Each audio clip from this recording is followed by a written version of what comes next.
हमने प्रश्न संग्रह 1.2 के प्रश्न कर लिए थे। अब प्रश्न संग्रह 1.2 से रिलेटेड उदाहरण करते हैं। तो पेज नंबर 5 पे आप अपने टेक्स्ट बुक में जाएंगे तो यहाँ एक उदाहरण ऐसे दिया गया है कि 2x - y = 4 इस समीकरण का आलेख खींचिए। अब इसमें केवल आलेख खींचने के लिए तो आप इजली ये तो सीख चुके हो कि ये जो समीकरण है इसमें x का मान खुद से ले लिया और y का मान निकाल लिया और उसके बाद 1 2 3 4 बिंदु प्राप्त कर लिए। चारों बिंदुओं को प्रतिस्थापित कर दिया और ये एक रेखा खींच दिया। इसमें केवल एक ही रेखा खींचना है। इस उदाहरण में पैमाना वही है, दोनों अक्षों पर 1 सेमी बराबर 1 इकाई। ओके, यहाँ x डैश, यहाँ y डैश, और ये जो रेखा आपने खींचा है इसके ऊपर इसका समीकरण लिख दीजिए 2x - y = 4। ये पेज नंबर 5 पे केवल एक ही रेखा आपको खींचनी थी। एक उदाहरण ऐसा दिया था। ऐसा भी एग्जाम में आ सकता है, केवल एक रेखा खींचने के लिए भी आ सकता है। उसके बाद पेज नंबर 6 पे जाएंगे तो यहाँ दो रेखाएं दी हैं। एक है y = 2, दूसरा x = 2। तो ध्यान रखिए, कभी भी अगर y = 2 ऐसी रेखा है तब आप क्या करेंगे, क्योंकि इसमें तो x है ही नहीं। तो इसमें क्या नियम होता है कि अगर इसका बॉक्स बनाते हो तो x का चाहे जो मान लीजिए, हमेशा y का मान 2 ही आएगा, क्योंकि इसमें x है ही नहीं। तो x का मान आप कुछ भी लो, y का मान हमेशा 2 आएगा। तो जैसे देखिए, हमने x का मान 1 लिया, 4 लिया, -3 लिया, तो भी y का मान वही है 2 2 2। तो इस तरीके से आप यहाँ जैसे 3 बिंदु प्राप्त किया, आप 4 बिंदु भी प्राप्त कर सकते हैं और इस हिसाब से एक रेखा खींच देंगे। तो एक का इसने बॉक्स बनाया, एक का बॉक्स नहीं बनाया। देखिए x = 2 का, तो ऐसे आप x = 2 का भी बॉक्स बना सकते हैं और रेखा खींच सकते हैं। दूसरा तरीका यह है कि आपको बॉक्स बनाने की भी जरूरत नहीं है।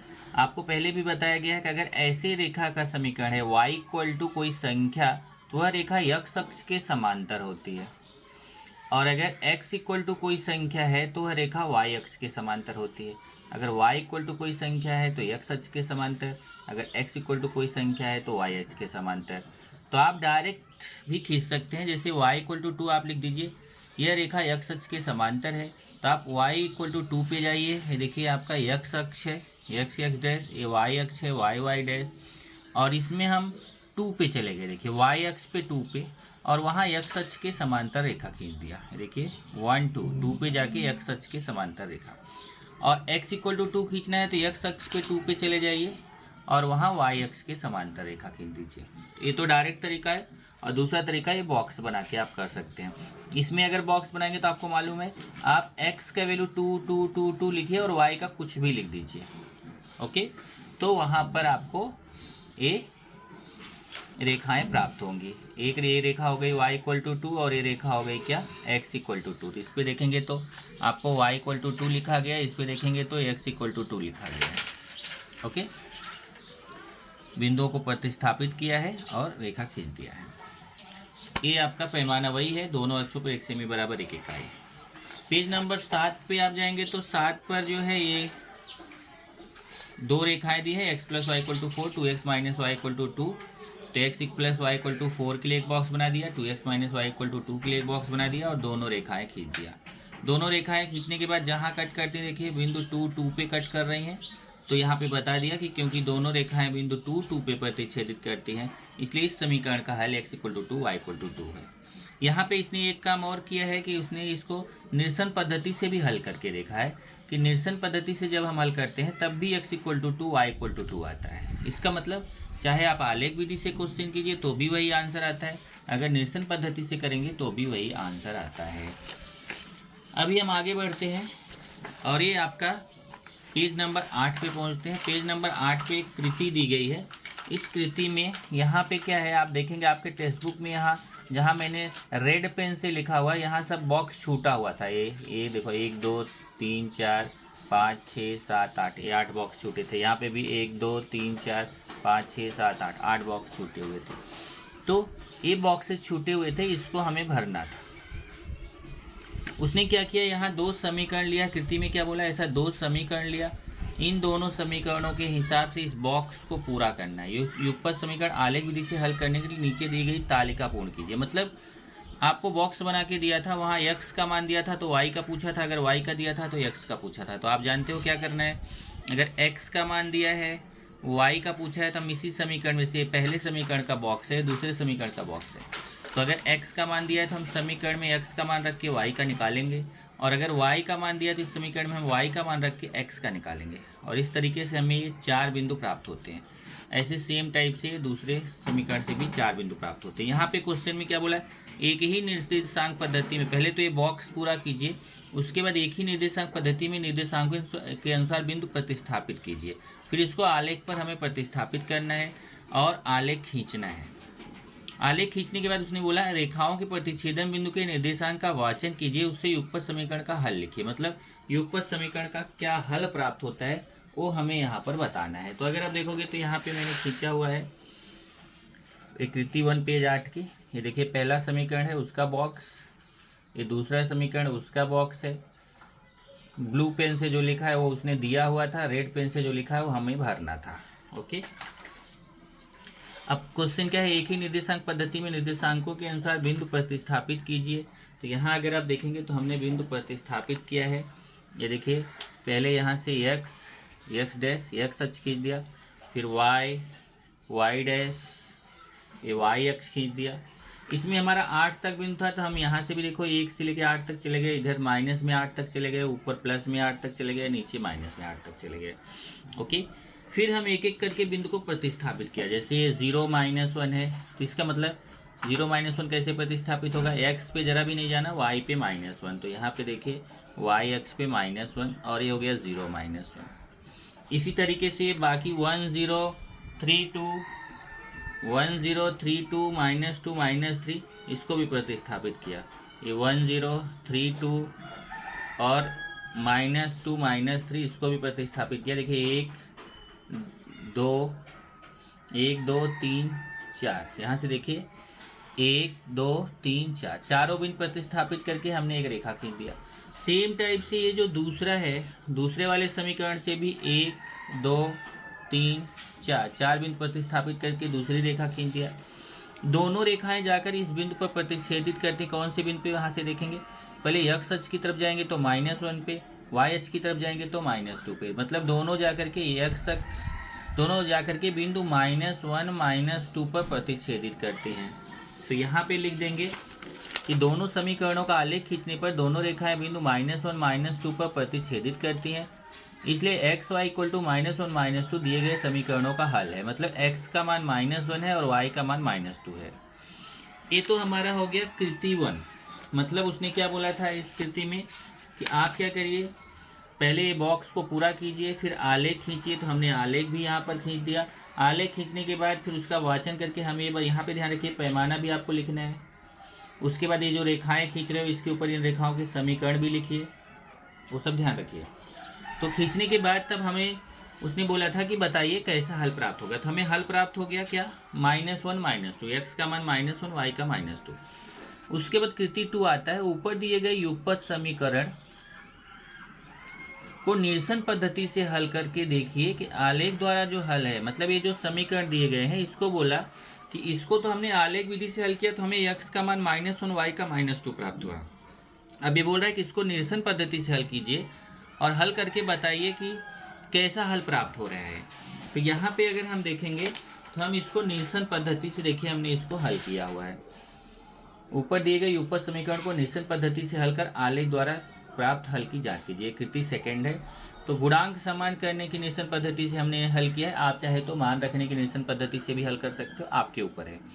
तो देखिए हमने इन दोनों समीकरणों को गुणांक समान करने की पद्धति से हल किया है। आप ये सीख चुके हो 9th में कि जैसे यहाँ पे ये समीकरण है, इसमें अगर हम 3 का गुणा करें, ये 3y है, इसको अगर 3 का गुणा करें तो ये भी 3y बन जाएगा। तो समीकरण 1 में 3 से गुणा करने पर तो 3x - 3y = 3 हो जाएगा। फिर यहाँ देखिए 3y हो गया। अब ये दोनों माइनस है, समान चिन्ह है, तो घटाने पर लिखेंगे समीकरण 2 तथा 3 को घटाने पर, तो समीकरण 2 लिख दिया, उसके नीचे समीकरण 3। इसको घटाना, घटाते समय चिन्ह बदलता है, प्लस है तो माइनस, माइनस है तो प्लस, प्लस है तो माइनस। इधर 5x में 3x जाएगा तो 2x आएगा, ये तो कट गया। और इधर 1 - 3 है तो ये कितना आएगा, देखिए 1 प्लस है, 3 माइनस है तो माइनस प्लस घटता है, 3 में से 1 गया 2, बड़ी संख्या के सामने का चिन्ह। फिर 2 का गुणा इधर आके भाग, 2 1 के 2, x का मान ऋण 1 आएगा। अब x का मान ऋण 1 आ गया, उसको चाहे समीकरण 1 में रख दो, चाहे 2 में, चाहे 3 में, एक ईजी है। समीकरण 1 में रख दिया x का मान -1 और y का निकाल लिया कितना है -2। तो इस तरीके से हमने देखा कि x का मान -1 -2 जब हम इसको गुणांक मतलब निरसन पद्धति से हल कर रहे हैं तो भी वही आ रहा है, x = -1 y = -2। तो यहाँ पे आपको लिखना है कृति 2 में कि दोनों विधियों से प्राप्त हल समान है, अर्थात x = -1 है, y = -2। कृति 2 में बस यही बोला था कि आप दोनों विधियों से हल करते हैं तो आपको कैसा हल प्राप्त होता है। तो आपको बताना है कि दोनों विधियों से, चाहे आप आलेख विधि से कीजिए चाहे आप निरसन पद्धति से कीजिए, दोनों विधियों से हल समान आता है। उसके बाद फिर है एक यहाँ पे थोड़ा सोचे करके है कि एक यहाँ समीकरण दिया गया है, इस समीकरण में यहाँ x और y के मान दिए गए हैं, x का भी दिया y का भी, पूरा बॉक्स भर के दिया है। और यहाँ एक क्वेश्चन पूछा है क्या बिंदु प्रतिस्थापित करने के लिए निर्देशांक सुविधाजनक हैं। तो आपको बताना है कि अगर ये बटे में संख्याएं हैं तो उतना सुविधाजनक नहीं है। x या y में से कोई भी संख्या अगर बटे में है तो वह सुविधाजनक नहीं है। निर्देशांक ज्ञात करने में कौन सी सावधानी बरतनी चाहिए जिससे बिंदु स्थापित करना सरल हो। ये 2 क्वेश्चन बोला है कि अगर ऐसा है तो उतना बेटर नहीं है। अगर आपको बिंदु स्थापित करने में सरल हो तो क्या करना चाहिए, कोशिश करना चाहिए कि बटे में ना आए, बहुत बड़ी संख्या ना आए। ये मैंने आपको पहले ही बताया था। तो यहाँ पे मैंने लिख दिया है यदि x या y का मान भिन्न के रूप में होगा तो बिंदु स्थापित करना कठिन होगा। बटे के रूप में रहेगा तो स्थापित करना कठिन होगा। दूसरा है कि बिंदु स्थापित करते समय इस बात का ध्यान रखना चाहिए कि x तथा y का मान भिन्न के रूप में ना आए तो अच्छा रहेगा। ओके, ये थोड़ा सोचे का पॉइंट था। उसके बाद आप आएंगे पेज नंबर 10, पेज नंबर 9 पे, पेज नंबर 9 पे आ जाइए। पेज नंबर 9 पे एक यहाँ पे आपको ये समीकरण दिया है x + 2y = 4, 3x + 6y = 12। ये युगपत समीकरण दिया गया है, इसको आलेख विधि से हल करना है। तो पहले क्या किया, देखो x + 2y = 4 के लिए यहाँ बॉक्स बनाया, आप बना लेंगे। दूसरा 3x + 6y = 12 के लिए भी बॉक्स बना दिया। x का मान खुद से लेके y का निकाला या y का लेके x का निकाला। यहाँ पे 3 बॉक्स लिया, बेटर होगा आप 4 बॉक्स लें। तो यहाँ देखिए इसने क्या किया है, ये पहले समीकरण का बॉक्स बना लिया, दूसरे समीकरण का बॉक्स बना लिया। अब दोनों समीकरणों के बॉक्स से जो यहाँ पे उसने देख लेना 9, पेज नंबर 9 पे है, दोनों समीकरणों के बॉक्स से यहाँ पर रेखाएं खींचेंगे। तो पहले समीकरण के जो बिंदु प्राप्त हुए हैं -2, 3, 0, 2 और 2, 1 को प्रतिस्थापित किया। तो यहाँ देखिए पहले यहाँ -2, 3 को प्रतिस्थापित किया, फिर 0, 2 को प्रतिस्थापित किया, फिर 2, 1 को प्रतिस्थापित किया और तीनों बिंदुओं से जाने वाली रेखा खींच दिया, तीनों बिंदुओं से जाने वाली रेखा खींच दिया।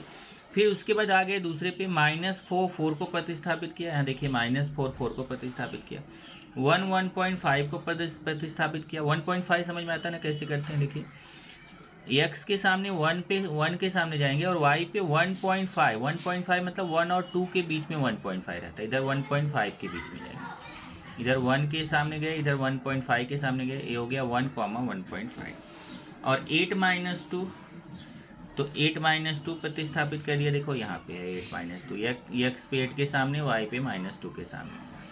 फिर 8 - 2, 1, 1.5 और -4 को जाने वाली रेखा खींचा, तो देखा कि जो पहले रेखा खींची थी उसी के ऊपर दूसरी रेखा आ रही है। तो मैंने आपको बोला था कि ऐसा समीकरण भी मिलेगा जब आप दो रेखाएं रहेंगी और पहले समीकरण से जब आप एक रेखा खींच दोगे तो जब आप दूसरे समीकरण के बिंदु प्रतिस्थापित करोगे तो वह भी उसी रेखा पर आएगी, मतलब दोनों समीकरणों के आलेख एक ही रेखा पे आ रहे हैं। तो फिर उसने यहाँ पे क्वेश्चन किया पहला, उपयुक्त 2 समीकरणों के आलेख एक ही है या अलग अलग है। तो आपको बोलना है उपयुक्त 2 समीकरणों के आलेख एक ही हैं, ये पहला हो गया आपका। दूसरा, ये आप चाहे तो पेंसिल से अपने टेक्स्ट बुक में लिख लीजिए पेज नंबर 9 पे कि उपयुक्त दोनों समीकरणों के आलेख एक ही हैं, क्योंकि एक ही लाइन को प्रदर्शित कर रहे हैं। है तो 2 समीकरण, पर ये दोनों का जब हमने आलेख खींचा तो एक ही लाइन आ रही है। उसके बाद दूसरा है कि ये जो 2 समीकरण हैं, इन युगपत समीकरणों के हल कौन से हैं और कितने हल हैं, मतलब अब यहाँ पे कितने हल होंगे। तो मैंने आपको बताया था कि इस रेखा पर अनंत बिंदु हैं, इस रेखा पर असंख्य बिंदु हैं। तो क्योंकि ये रेखाएं जो दोनों हैं वो एक ही रेखा को प्रदर्शित कर रही हैं, इसलिए असंख्य बिंदुओं पर प्रतिच्छेदित कर रही हैं। और जब असंख्य बिंदुओं पर प्रतिच्छेदित कर रही हैं इन दोनों समीकरणों का असंख्य हल होगा या फिर अनंत हल होगा। जैसे यहाँ देखिए लिखा है अनंत है या फिर असंख्य है, आप लिख सकते हैं। इन समीकरणों के कितने हल होंगे? असंख्य हल होंगे। मतलब आप याद रखो, कभी भी अगर ऐसा आता है कि एक रेखा खींचा उसी के ऊपर दूसरी रेखा आ रही है तो उन समीकरणों के असंख्य हल होंगे। उसके बाद तीसरा, उपयुक्त दोनों समीकरणों में x का गुणांक y का गुणांक और अचर पदों में कौन सा संबंध है? तो मैंने आपको बताया था कि असंख्य हल कब होता है? जब आप इनका अनुपात निकालेंगे a1/a2, b1/b2, c1/c2, अगर इन तीनों का अनुपात बराबर आएगा तो इसका मतलब इस टाइप का समीकरण आपको मिलेगा। आप चेक भी कर सकते हो। यहाँ देखिए x का गुणांक इधर 1 है, इधर x का गुणांक 3 है, मतलब 1/3।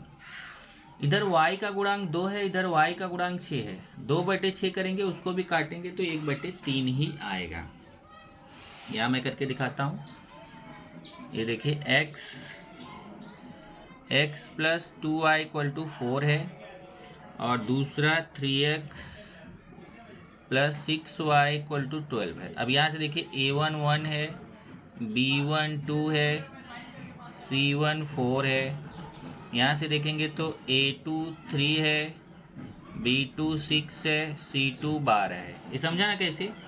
x के गुणांक को a1 बोलते हैं, y के गुणांक को b1 बोलते हैं और ये कांस्टेंट जो रहता है, जो मतलब जो संख्या रहती है, उसको c1 बोलते हैं। ऐसे यहाँ देखिए x का गुणांक 3 है, a2 हो गया, y का गुणांक 6 है, वो b2 हो गया और ये संख्या वाला पद c2 हो गया। तब हम निकालेंगे a1/a2 का मान। तो a1 का मान कितना है? 1/a2 का मान कितना है? 3। a1/a2 का मान 1/3 आ गया। फिर हम निकालेंगे b1/b2 का मान। b1 का मान 2 है और b2 का 6 है, इसको काटेंगे तो आएगा कितना? 2 1 के 2, 2 3 6, तो b1/b2 का मान भी 1/3 आ गया। फिर हम निकालेंगे c1/c2। c1 का मान 4 है और c2 का 12 है, इसको भी काटेंगे तो 4 1 के 4, 3 12, ये भी 1/3 आ गया।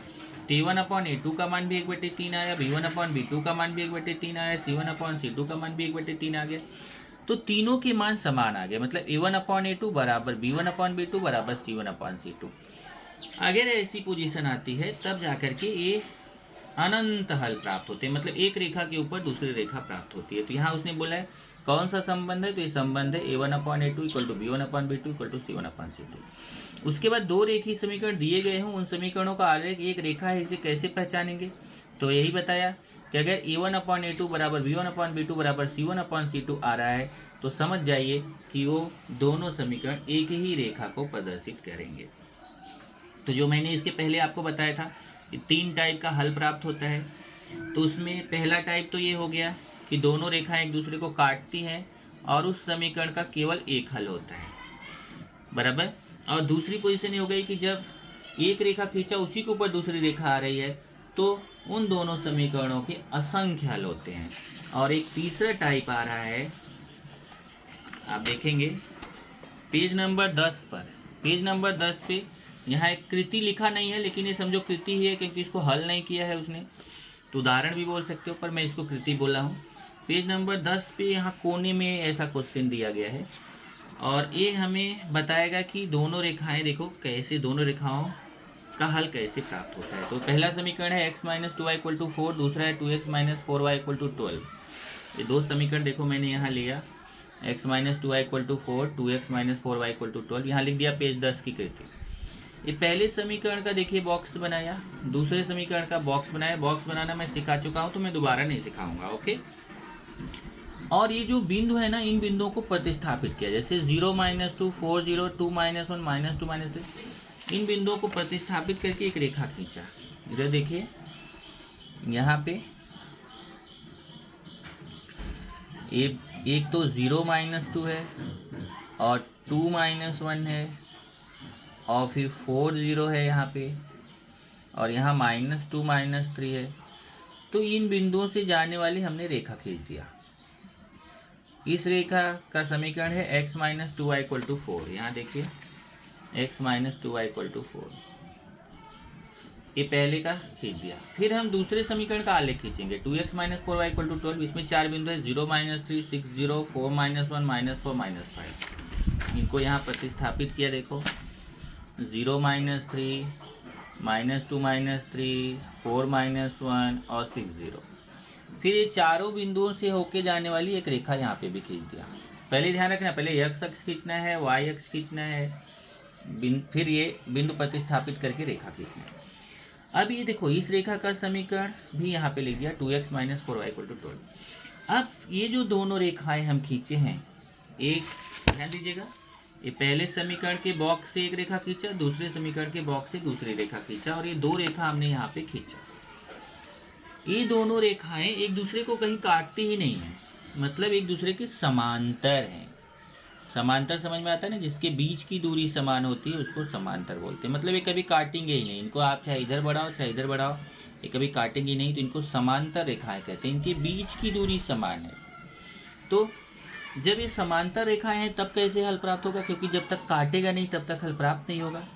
तब आपको लिखना है कि अगर दोनों रेखाएं समांतर हैं तो उन समीकरणों का कोई हल नहीं होगा। यहाँ देखिए मैंने लिखा है, दोनों रेखाओं के आलेख खींचने पर समांतर रेखाएं प्राप्त होती हैं, अतः दोनों रेखाएं किसी भी बिंदु पर प्रतिच्छेदित नहीं करती हैं। और जब किसी भी बिंदु पर प्रतिच्छेदित नहीं करेंगे, नहीं काटेंगे, इसलिए दिए गए समीकरणों का कोई हल नहीं होगा। तो ये 3 टाइप का आपको मैंने पहले बताया भी था कि अगर ऐसे 2 समीकरण हैं, उसमें एक होता है कि ये पहला केस होता है जब a1/a2 बराबर नहीं b1/b2, तो फिर उसका केवल एक हल होता है जिसको अद्वितीय हल भी बोलते हैं। और अगर तीनों समान आ रहा है तो फिर असंख्य हल होंगे, और वो एक रेखा के ऊपर दूसरी रेखा आएगी। यहाँ पे कैसा है, दोनों एक दूसरे को काटेंगी। दूसरे वाले केस में एक रेखा के ऊपर दूसरी रेखा आएगी। और तीसरा जो अभी समझाया ये वाला, कि यहाँ पे अगर a1/a2 बराबर b1/b2 आ रहा है पर c1/c2 के बराबर नहीं आ रहा है, तो फिर तीनों जो दोनों रेखाएं रहती है वो समांतर आती हैं, और समांतर आती हैं तो उनका कोई हल नहीं होता है। बराबर, इस तरीके से आप चेक भी कर सकते हैं इसमें। अगर यहाँ से देखिए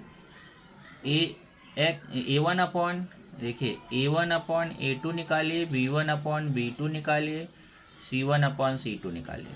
a1/a2 निकालेंगे अगर आप देखो तो a1 का मान देखो यहाँ से 1 है, a2 का 2 है, तो 1/2 आएगा।